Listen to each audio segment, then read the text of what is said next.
बिस्मिल्लाहिर्रहमानिर्रहीम। अस्सलाम वालेकुम। Today your topic is excretion in animal. Previous video में हमने डिस्कस किया था प्लांट के अंदर एक्सक्रीशन कैसे होती है। इस टॉपिक में हम डिस्कस करेंगे एनिमल्स के अंदर एक्सक्रीशन कैसे होती है। तो अगर हम बात करें एनिमल की, तो एनिमल के एक्सक्रीटिव प्रोडक्ट होते हैं water, salt and nitrogenous waste. Water और सॉल्ट कंडीशन से रिलेट करते हैं, तो डेट से हम कहते हैं कि अगर वाटर तब रिलीज़ होगा जब कंडीशन क्या होगी, हाइपो ऑस्मोटिक होगी। ठीक है। इसी तरह अगर हम बात करें सॉल्ट की, तो सॉल्ट तब रिमूव किया जाएगा जब कंडीशन क्या होगा, हाइपरटोनिक होगी, मीन के हाइपरटोनिक इन्वायरमेंट होगा, तब बॉडी से सॉल्ट को रिमूव किया जाएगा। इसी तरह अगर हम बात करें नाइट्रोजनस वेस्ट की, तो नाइट्रोजनस वेस्ट अगर बॉडी में एक खास लेवल से बढ़ जाएंगे तो क्या होगा, बॉडी में वो टॉक्सिसिटी खास करेंगे, जिसकी वजह से वो क्या होगी, हार्मफुल होगी बॉडी के लिए, ऑर्गेनिज्म के लिए। तो डेट्स वाई नाइट्रोजन वेस्ट को बॉडी में से मस्ट रिमूव करना होता है। तो अब हम बात करते हैं कि जो नाइट्रोजनस वेस्ट है, इसकी फॉर्मेशन कैसे होती है, इसकी प्रोडक्शन कैसे होती है। तो formation of waste metabolite.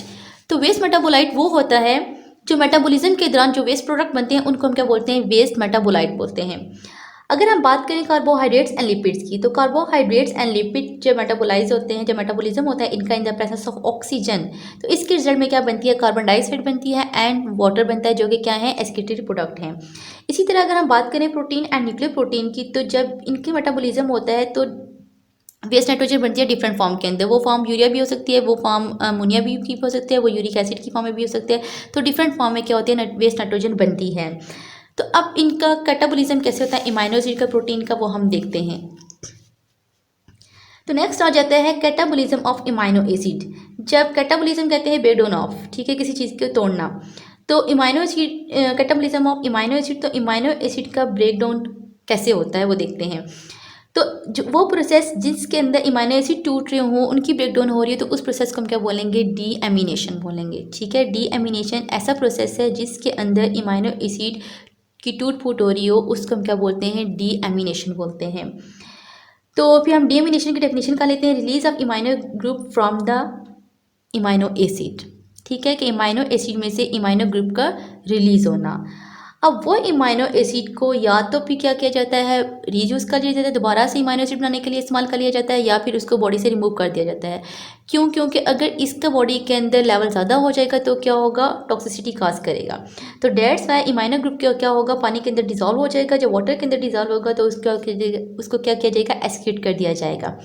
Excrete क्यों किया जाएगा, to avoid the toxic level in plasma, क्योंकि ब्लड के अंदर अगर इमाइनो ग्रुप का लेवल ज़्यादा हो जाएगा तो वो क्या करेगा, टॉक्सिसिटी कॉज करेगा। तो अब इसके साइड इफेक्ट देखते हैं। तो अभी हमने बात की जैसे कि अगर ब्लड के अंदर अमाइनो ग्रुप का लेवल ज़्यादा हो जाएगा तो क्या करेगा, टॉक्सिफिकेशन काज करेगा, टॉक्सिसिटी काज करेगा। तो डेट्स वाई पहला पॉइंट आ जाता है सेल्फ इंटॉक्सिफिकेशन ऑफ प्लाज्मा। ठीक है, प्लाज्मा के अंदर क्या हो जाएगी, टॉक्सिसिटी हो जाएगी। दूसरा क्या होता है, कन्वर्जेंस। तो बॉडी को झटके लगने के, जो ऑर्गेनिज्म होगा वो क्या करेगा, झटके महसूस करेगा वक्तन वक्तन। तो या फिर वो कोमा में चला जाता है, मीन की बेहोशी की हालत में चला जाएगा, और सम टाइम क्या हो जाता है, किसी भी ऑर्गेनिज्म की डेथ भी हो जाती है। तो इसी तरह हमने बात की है कि जब प्रोटीन और न्यूक्लियर प्रोटीन का मेटाबॉलिज्म होता है तो जो डिफरेंट फॉर्म होती है किसकी, वेस्ट नाइट्रोजन की। तो अब वो वेस्ट नाइट्रोजन डिफरेंट फॉर्म में क्या की जाती है, एलिमिनेट की जाती है। तो हमने बात की, यूरिया भी हो सकता है, अमोनिया भी हो सकता है, और यूरिक एसिड भी हो सकता है। तो जो थोड़ी बहुत क्वांटिटी नाइट्रोजन की निकलती है वो किस फॉर्म में निकलती है, वो कैरेटिनिन और कैरेटीन ट्राईमिथाइल अमाइन ऑक्साइड की फॉर्म में भी रिलीज होती है, एलिमिनेट होती है। ठीक है, ट्राईमिथाइल अमाइन ऑक्साइड को हम TMAO भी कहते हैं। तो थोड़ी बहुत नाइट्रोजन की क्वांटिटी प्यूरिन और पैरामिडीन की फॉर्म में भी निकलती है। तो जब प्यूरिन और पैरामिडीन की मेटाबॉलिज्म होता है तो इसके रिजल्ट में hypoxanthine, xanthine, allantoin, uric acid, urea and ammonia की फॉर्म में वो चीज़ें रिलीज हो सकती हैं। तो नेक्स्ट आ जाता है culture of excretory product to habitat. तो इसका क्या मतलब हुआ, अब ये नहीं है कि एक ही ऑर्गेनिज्म क्या करेगा, यूरिया को भी सक्रिएट करेगा, यूरिक एसिड को भी सक्रिएट कर रहा है और अमोनिया को भी सक्रिएट कर रहा है, ऐसा नहीं हो सकता। ठीक है, हैबिटेट के मुताबिक अगर कोई ऑर्गेनिज्म जहाँ पे वाटर की ज़्यादा सप्लाई होगी, ठीक है, जहाँ पे पानी बहुत ज़्यादा होगा और ऑर्गेनिज्म वहाँ पे जो ऑर्गेनिज्म रह रहे होंगे वो क्या करेंगे, वो अमोनिया को सक्रिएट करेंगे। इसी तरह अगर हम बात करें जहाँ पे पानी कम होगा, मीन कि ना पानी ज़्यादा होगा ना खुश्की ज़्यादा होगी, ड्राई कंडीशन होगी, तो वो एनिमल, वो ऑर्गेनिज्म क्या करेंगे, यूरिया को सेक्रेट करेंगे। और जहाँ पे बहुत ज़्यादा ड्राई होगी, ड्राई इन्वायरमेंट होगा, ड्राई हैबिटेट होगा, तो वो एनिमल्स क्या करेंगे, वो ऑर्गेनिज्म यूरिक एसिड को सेक्रेट करेंगे। तो सबसे पहले हम बात करते हैं अमोनिया की। तो अगर हम अमोनिया की बात करें तो अमोनिया वो वाले ऑर्गेनिज्म सेक्रेट करेंगे जो बहुत ज़्यादा पानी में रहते हैं, ठीक है। मीन के जो इनका ऐसा हैबिटेट होगा जहाँ पे वाटर ही वाटर होगा, तो वो एनिमल्स क्या करेंगे, अमोनिया को सेक्रेट करेंगे, ठीक है। तो इस वजह से हमने यहाँ पे ये लिखा हुआ है एक्सेस सप्लाई ऑफ वाटर, ठीक है। तो हैबिटेट क्या होगा कि जहाँ में पानी ज़्यादा होगा वो एनिमल्स क्या करेंगे, अमोनिया को सेक्रेट करेंगे।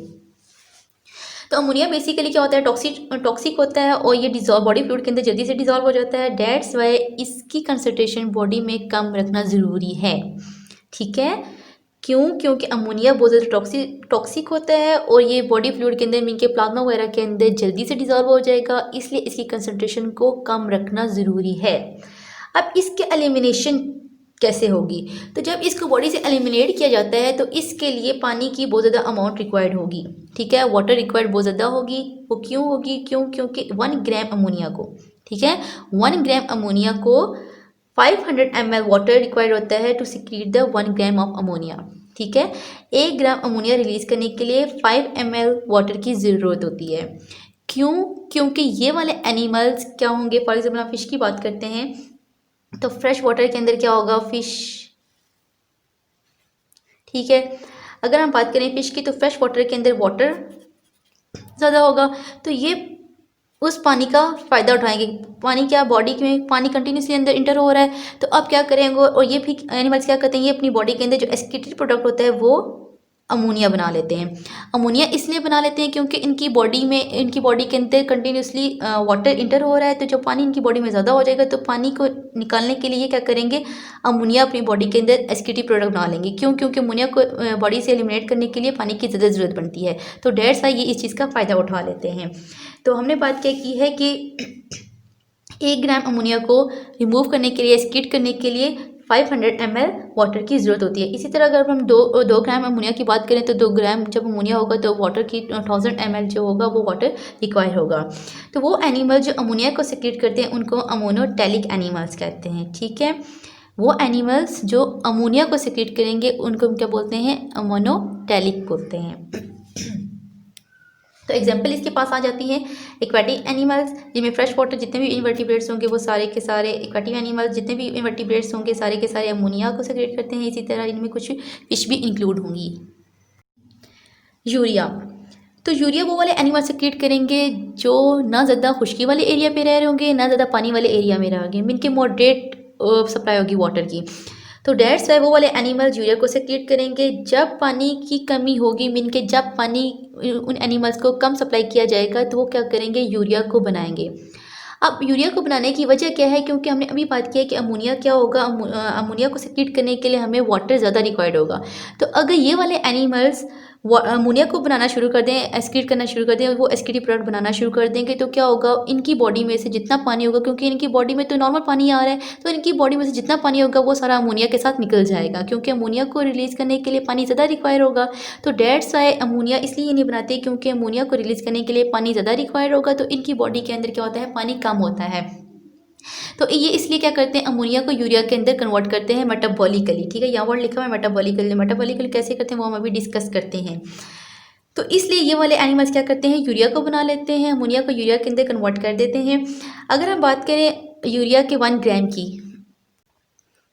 तो 1 ग्राम यूरिया को बॉडी से रिमूव करने के लिए 50 ml वाटर रिक्वायर्ड होता है। अब 50 ml कहाँ और 500 ml कहाँ, ठीक है। वहाँ पे हमने बात की थी कि 1 ग्राम अमोनिया को सेक्रेट एलिमिनेट करने के लिए कितना वाटर रिक्वायर्ड होगा, 500 ml, लेकिन यहाँ पे 1 ग्राम यूरिया को रिमूव करने के लिए 50 ml वाटर रिक्वायर होता है। और वो एनिमल जो यूरिया का एक्सक्रीट करते हैं उनको हम यूरोटैलिक एनिमल्स कहते हैं। एग्जांपल आ जाती हैं मैमल्स हैं, एम्फीबियंस हैं, शार्क हैं, और कुछ बोनी फिशेस भी क्या करती हैं, यूरिया को एक्सक्रीट करती हैं। तो अब हम डिस्कस करते हैं यूरिया साइकिल, जो कि बहुत इंपॉर्टेंट है, ठीक है। एग्जाम में आपके 2 नंबर पक्के हैं। तो बात करते हैं यूरिया साइकिल की। तो यूरिया साइकिल बॉडी के अंदर पहले से एक प्रिकर्सर प्रेजेंट होता है, ऑर्निथीन, ठीक है। बॉडी के अंदर पहले से एक प्रिकर्सर प्रेजेंट होता है, ऑर्निथीन। ऑर्निथीन को जब एक अमोनिया और एक कार्बन डाइऑक्साइड, ठीक है। ऑर्निथीन के साथ जब एक अमोनिया एक कार्बन डाइऑक्साइड कंबाइन होगी तो वो कौन सा प्रोडक्ट बनाएगी, वो बनाएगी सिट्रुलिन। तो डेट्स हम कहते हैं यूरिया साइकिल कहाँ से स्टार्ट होगा, वो ऑर्निथीन से स्टार्ट होगा, ठीक है, क्योंकि ये क्या है, प्रिकर्सर है यूरिया साइकिल का। तो ऑर्निथीन को जब एक अमोनिया एक कार्बन डाइऑक्साइड मिलेगी तो क्या होगा, इसके रिजल्ट में सिट्रुलिन बनेगा। अब सिट्रुलिन के साथ जब एक और अमोनिया, ठीक है, जब सिट्रुलिन के साथ जब एक और अमोनिया मिलेगा तो ये क्या बनाएगा, argininosuccinate in the presence of argininosuccinate synthesis enzyme, ठीक है। ये सारा जितने भी साइक्लिक प्रोसेस हो रहा है वो किसकी प्रोसेस में हो रहा है, इन द प्रेजेंस ऑफ एंजाइम की प्रोसेस में ये सारा प्रोसेस हो रहा है, साइकिल चल रहा है। तो क्या हुआ, citrulline in the presence of argininosuccinate synthesis enzyme convert हो जाएगा किसके अंदर, आर्जिनोससीनेट के अंदर। फिर argininosuccinate in the presence of enzyme argininosuccinate lyase, ठीक है, आर्जिनोससीनेट लाइएज की प्रेसेस में आर्जिनिन के अंदर कन्वर्ट हो जाएगा। फिर आर्जिनिन क्या करेगा,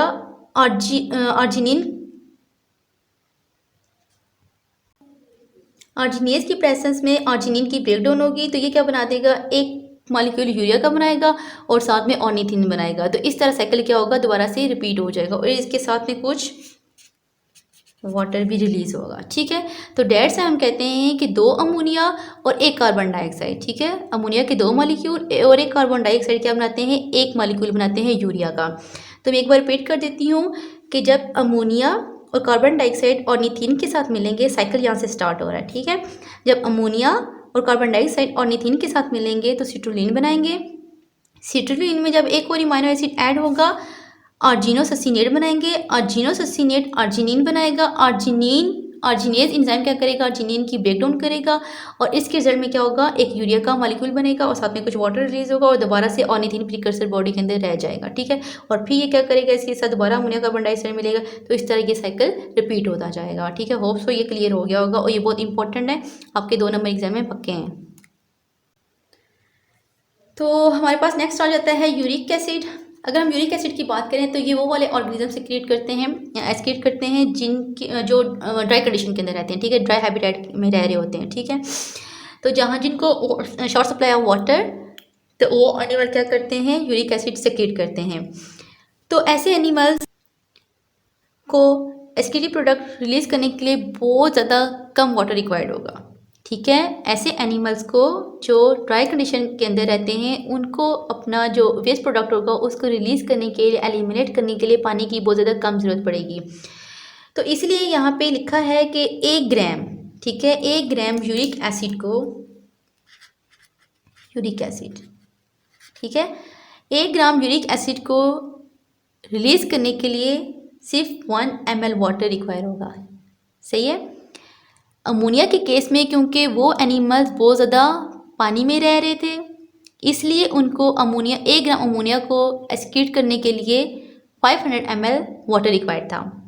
जब हमने यूरिया की बात की तो यूरिया में 1 ग्राम यूरिया को एक्सक्रीट करने के लिए 50 ml वाटर रिक्वायर्ड था। क्यों? क्योंकि वो अब क्या थे, दरमियाने लेवल पे थे, ठीक है, ना ज़्यादा पानी था ना ज़्यादा खुश्की थी, ठीक है।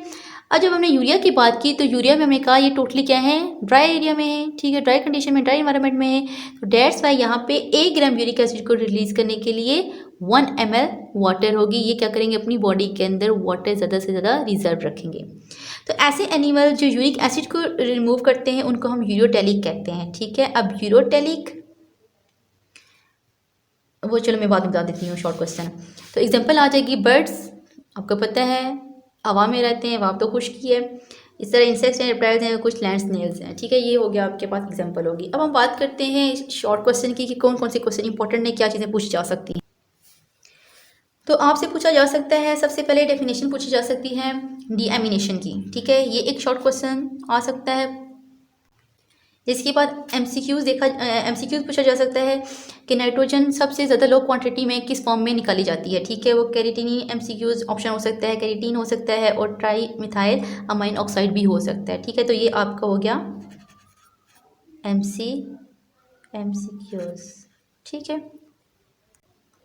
अक्सर ये क्वेश्चन पूछा जाता है कि जब प्यूरिन और पैरामिडीन का ब्रेकडाउन होता है तो कौन से प्रोडक्ट बनते हैं। तो ये हाइपोजेंथीन, जेंथीन, एलेंटोइन, यूरिक, ये वाले लाजमी लिखने हैं आपने, ठीक है। तो ये भी आपके पास short question as well as MCQs पूछा जाएगा।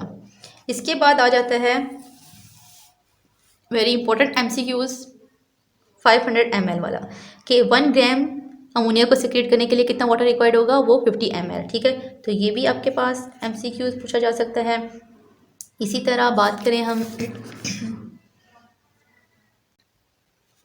यूरिया की, तो ये 1 ग्राम यूरिया को रिमूव करने के लिए कितना वाटर रिक्वायर होगा, वो होगा 50 ml। ये भी MCQ पूछा जाता है। और very important short question urea cycle. ठीक है, हर साल बोर्ड में लाजमी पूछा जाता है यूरिया साइकिल।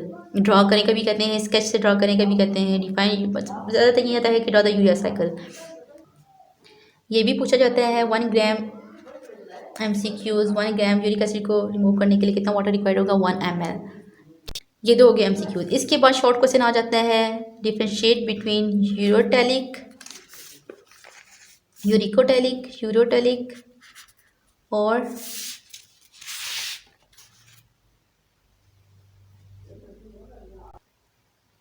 अमोनोटैलिक। ठीक है, ये आपके पास शॉर्ट क्वेश्चन आ जाते हैं। तो होप सो आपको आज का लेक्चर समझ आ गया होगा। दुआओं में याद रखिएगा। अल्लाह हाफिज़।